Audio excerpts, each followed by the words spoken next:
Finally UK ने वो step उठा ही लिया जो सब नहीं चाहते थे कि यूके में ऐसा हो। So hello everyone and welcome back to my channel UK universe. तो स्वागत है आपका मेरे चैनल पर एक और नई इन्फॉर्मेटिव वीडियो के साथ। तो अगर अभी तक भी आपने इस चैनल को सब्सक्राइब नहीं किया है तो ज़रूर कर दें, क्योंकि यहाँ पर आपको मिलने वाली है यूके से रिलेटेड हर वो न्यूज़ जो आपके काम आ सकती है। So without any further delay let's get into the video. तो जैसा कि आप सभी जानते हैं कि 2-3 दिन पहले ही यूके की कंजर्वेटिव पार्टी यानी कि जो अपोजिशन पार्टी है उसकी लीडर कैमी ने बयान दिया था, अगर वो पार्टी इलेक्शन जीत जाती है और पावर में वापस आती है तो वो यूके के माइग्रेशन को स्टॉप करने के लिए बहुत ही स्ट्रिक्ट एक्शन लेंगे, जिसमें उन्होंने साफ साफ बोला था कि वो यूके की जो आईएलआर है उसको जो टाइम पीरियड है वो बढ़ा करके 15 साल कर देंगे, और अगर आप यूके में इलीगली एंटर करते हो तो आपको फॉरएवर बैन कर दिया जाएगा और आप कभी भी यूके की सिटीजनशिप जो है वो नहीं ले पाओगे। वो पार्टी पावर में नहीं है, जो पार्टी पावर में है वो लेबर पार्टी है और केयर स्टारमर यहाँ के पीएम है। वीडियो में भी बोला था, क्योंकि हर एक पार्टी जो है वो अपने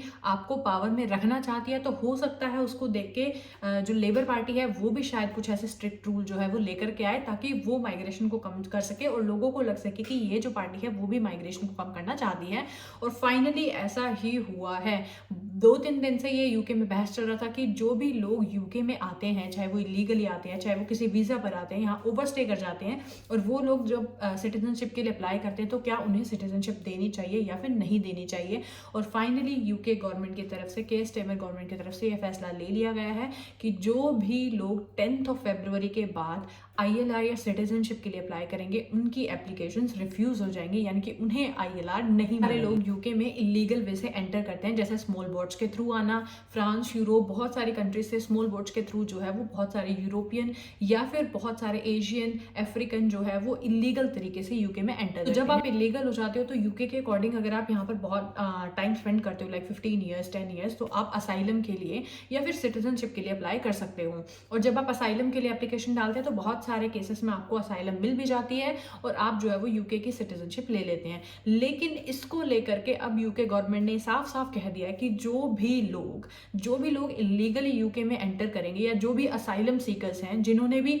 सिटीजनशिप के लिए एप्लीकेशन लगाया हुआ है 10 फरवरी के बाद, यानी कि 2025 10 फरवरी के बाद जो भी एप्लीकेशन आएगा इलीगल माइग्रेंट या असाइलम सीकर्स की तरफ से सिटीजनशिप के लिए, उसे रिफ्यूज कर दिया जाएगा, उन्हें सिटीजनशिप नहीं दी जाएगी। नो मैटर आप यहाँ पर 10 साल से हो, 15 साल से हो, 20 साल से हो, इस बात से कोई फर्क नहीं। लीगल माइग्रेंट्स हैं जिन्होंने भी यूके में घुसने के लिए एक डेंजरस जर्नी को लिया है, यानी कि कोई बोट के थ्रू आया है। डेंजरस जर्नी अगर आपने की है या आप यूके में इलीगली एंटर हुए हो, चाहे आप पहले से रहते हो, 10 साल से रहते हो या फिर नए नए आए हो, अगर आपकी एप्लीकेशन 10 फरवरी के बाद यह सिटीजनशिप के लिए आ जाएगी तो आपकी एप्लीकेशन रिफ्यूज कर दी जाएगी। अब इसका मतलब ये नहीं है कि जिन्होंने एप्लीकेशन 10 फरवरी से पहले लगा दी थी उन्हें जरूर मिलेगी ही मिलेगी, नहीं, उनकी भी पूरी डिटेल होगी, चेक होगा कि वो किस वे से आए हैं, क्या रीजंस हैं जिसकी वजह से वो सिटीजनशिप के लिए अप्लाई कर रहे हैं, वो जेन्युइन है या नहीं है, तो वो सारी चीजें चेक होंगी। और अगर वो यूके गवर्नमेंट को लगता है कि वो जेन्युइन नहीं है तो उन्हें भी आईएलआर नहीं मिलेगी। लेकिन 10 फरवरी के बाद तो किसी को भी नहीं मिलेगी,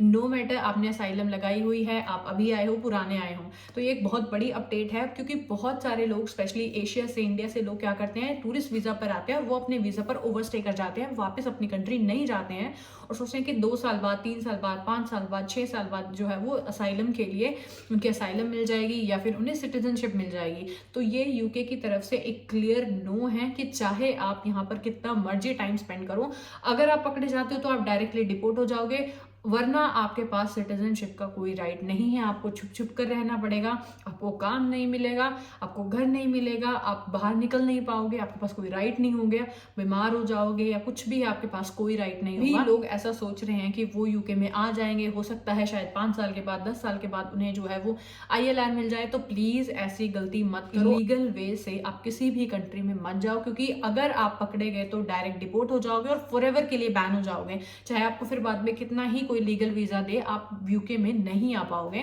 सो ये एक बहुत बड़ी अपडेट यूके की तरफ से आ रही है। इसके साथ साथ हो सकता है कि in future care Starmer rule जो है वो लेकर के आ सकते हैं। आपको चैनल को सब्सक्राइब करना है और नोटिफिकेशन बार को ऑन कर देना है ताकि जब भी चैनल पर कोई नई अपडेट आए तो सबसे पहले आप तक पहुंच जाए।